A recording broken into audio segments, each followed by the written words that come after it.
This next cojones goes to a man who's dear to my heart for standing up for stand-up. When dozens of Netflix employees walked out over Dave Chappelle's reckless decision to perform comedy on his comedy special, CEO Ted Sarandos could have pulled the special and replaced it with more episodes of Who Wants to Watch Koreans Get Killed.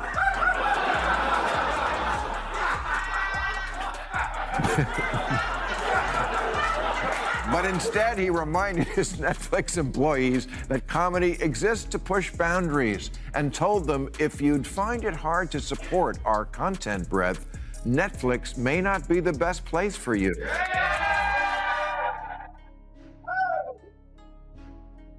So, for making the phrase, "Don't let the door hit you in the ass," never sound better, this is for you, Ted. Maher began the night by noting a harsh twist the awakened left likes to honor its champions until those champions speak in a way that does not match the plan. Then suddenly they are cast out. JK, Rowling may be the most well-known case, yet she is far from the only one. Elon Musk was once the star of Silicon Valley. Joe Rogan was the daring voice of progressives. And even Maher himself was praised as a strong liberal, yet once they shared views that were not popular, the awakened crowd turned on them. With anger, devotion, it seems, survives only as long as agreement does. There's no getting around the fact that what was on the mind of the liberals that night in Brentwood, or wherever we may have been, was that the most powerful witch hunters now were coming from Twitter, the Ivy League, and the progressive left. J.K. Rowling used to be a villain to the right because she wrote books about witchcraft. Now she's a villain to the left because she has the crazy belief that there's more to being a woman than pronouns and lipstick. So if you are curious about what Maher is truly expressing here is the outline, he aims to honor Hollywood's real challengers, the figures who refuse to bow to the cancel culture.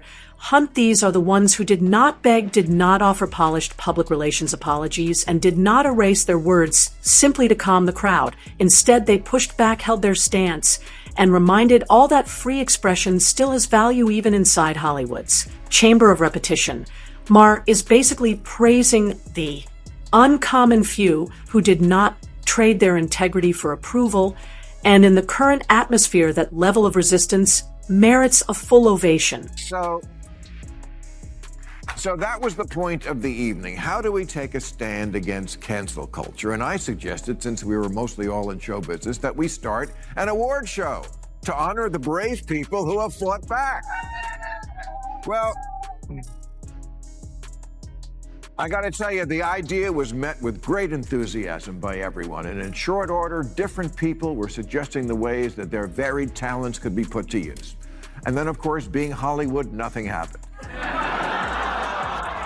But it's still a good idea, so I'm going to do it right here, right now. And not only that, we're going to do it every year. If every college carried the strength and vision of Martha Pollack, we would be raising a generation of confident leaders rooted in practical sense instead of shallow ideology. For too long, higher learning, especially in the years before Trump slid into a factory of strange and unrealistic notions that weakened the core moral base of society. Campuses turned into chambers of repetition where opposing views were muted. Sameness was praised and real curiosity was swapped for political correctness. Yet, even before the Trump era, voices like Martha Pollack refused to surrender.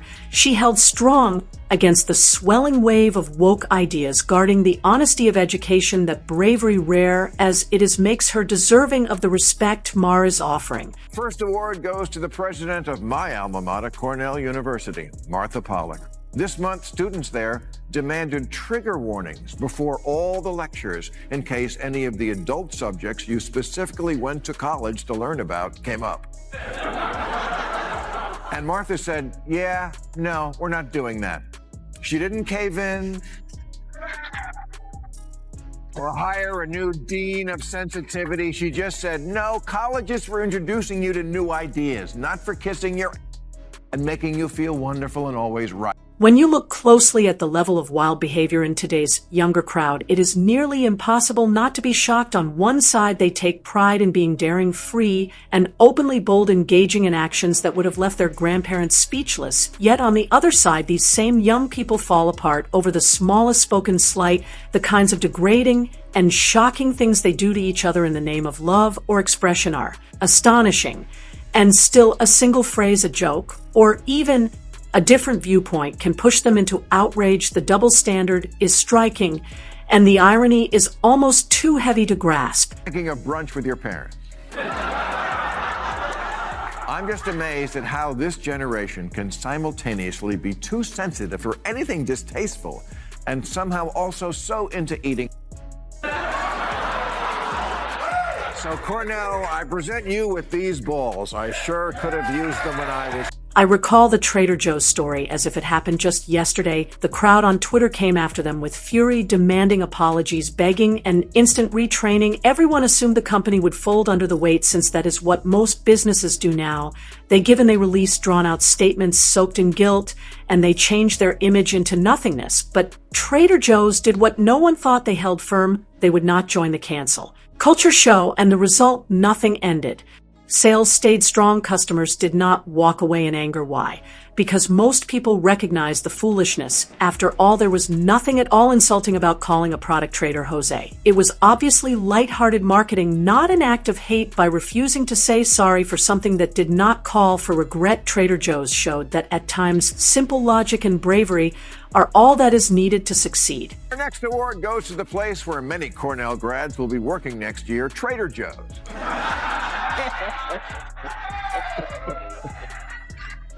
Trader Joe's, who for years have been selling a line of ethnically themed products, trading on the name Joe. For example, they have Trader Jose's beer.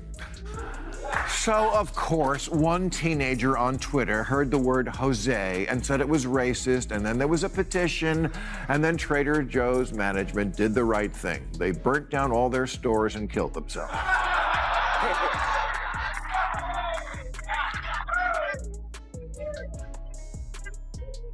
No, they didn't. They said, you oversensitive little...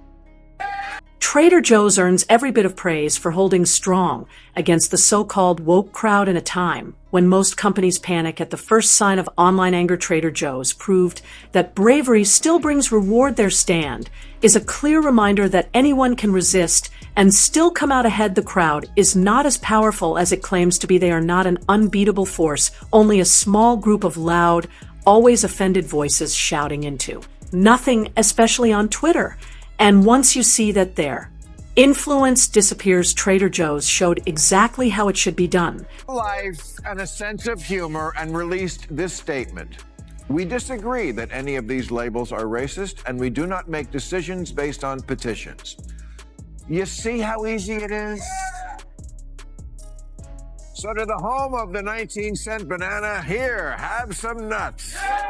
Even comedians whose entire role is to test limits and make us laugh at the absurd parts of life have not escaped the grip of cancel culture. The awakened crowd, with its endless hunger for outrage, has targeted some of the biggest figures in comedy. Dave Chappelle dragged through the dirt for daring to joke about untouchable topics. Kevin Hart blocked from hosting the Oscars over decade-old posts he had already addressed. Joe Rogan attacked for talks on his show that did not match the approved script. Even Rob Schneider, known for his silly style, was not safe from their constant pursuit. What is shocking is that comedy has always thrived on questioning norms and pointing out the contradictions of society. But in the current climate, a single off-script joke is treated as a crime. The irony is heavy. The very people most committed to free speech are the ones being silenced the quickest. Next cojones goes to a man who's dear to my heart for standing up for stand-up. When dozens of Netflix employees walked out over Dave Chappelle's reckless decision to perform comedy on his comedy special. CEO Ted Sarandos could have pulled the special and replaced it with more episodes of Who Wants to Watch Koreans Get Killed?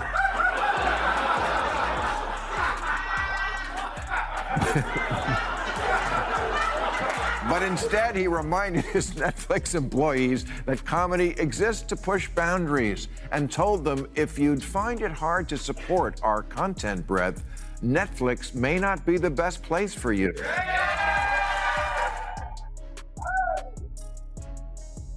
So, for making the phrase, "don't let the door hit you in the ass," never sound better, this is for you, Ted.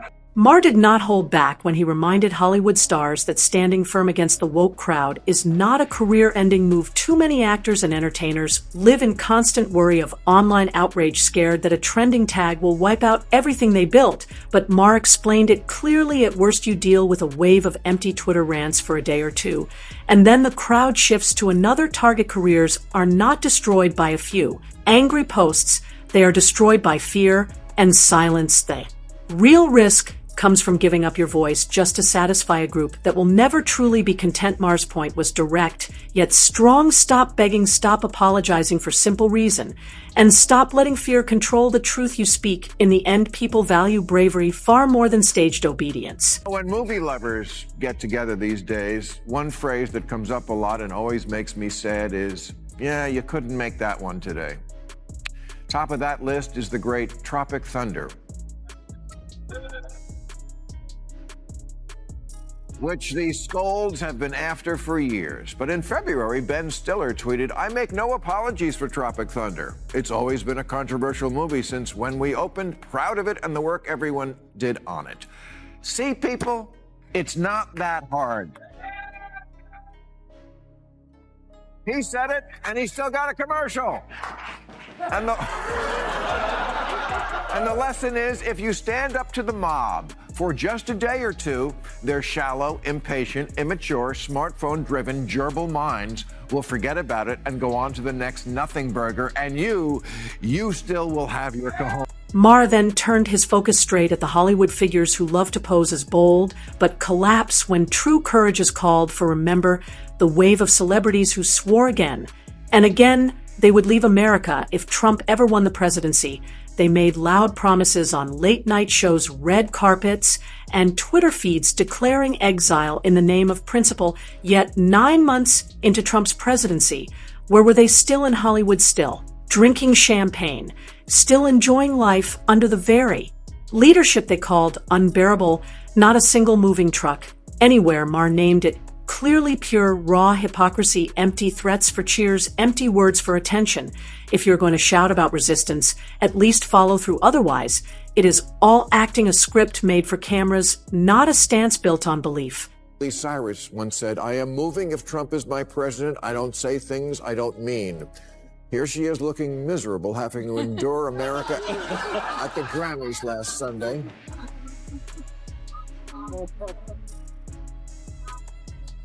I guess she flew back from Tajikistan. Hollywood stars are the very last people anyone should look to for real guidance. They are not thinkers, leaders, or visionaries. They are performers whose whole lives revolve around applause. Their words change with the audience, their values shift with the latest trend, and their convictions vanish the moment they threaten ticket sales or streaming counts. They are experts at pandering, shaping their image to stay liked by the public. And when the woke crowd shows up, most collapse, instantly offering weak apologies just to stay in the spotlight. They almost never have a principle they are willing to defend, let alone a cause they would sacrifice for their moral direction. Points only towards staying relevant and famous. If you are searching for bravery, steadiness, or truth, Hollywood is the last place to expect it. In the end, Maher's criticism of Hollywood and the woke crowd was not only humor, it was a reminder. He showed that cancel culture only holds as much strength as people allow it. Trader Joe's proved resistance succeeds. Comedians proved laughter cannot be erased, and voices like Martha Pollock proved courage still survives. In schools, Hollywood elites may pose and flatter, but real impact belongs to those who stand firm. Maher's message is plain: stop bowing to empty outrage and begin defending common sense. In the current climate, resistance is not dangerous, it is required. And with that, we close today's video. If you enjoyed it, tap the like button and subscribe for more content like this.